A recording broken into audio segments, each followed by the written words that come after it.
继续是重大的社会案件，先来看高雄大树昨尾暗暝发生着枪击案，一个64岁姓方的男子甲情某来约谈判，因为这个房产的问题来起口角，结果这个姓方的男子竟然走回去厝举枪，佮冲倒来现场，甲这个情某两个出面做公亲的朋友连开10枪，甲两个人总弹死。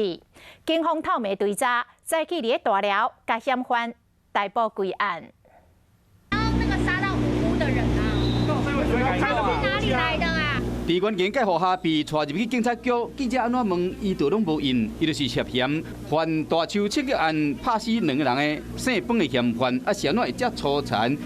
这个代志为昨空起，现场已经有封锁线，昨尾暗暝姓方的查甫人甲情某约伫这个庙边谈判，双方因为厝的产权问题煞起冤家。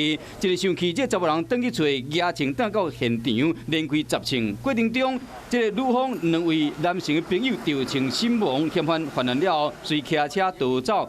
警方透明抓人，今日再去9点外伫大寮区第29号线一个桥卡抓到人，并且伫个车内找到枪支甲枪支。依照警方调查，这个嫌犯会拍某。他们是92年离婚，那离婚之后有在一起有居住在一起。那到去年因为受到家暴以后，他搬离开。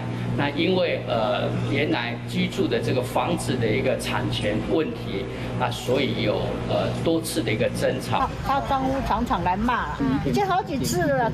双方长期有感情纠纷，加上厝的产权的问题，有可能是因为安尼引起杀机。死者家属接到消息了后，无得接受，去到派出所要讨回公道。警方今嘛是要调查伊的犯案的动机，甲追查枪支的来源。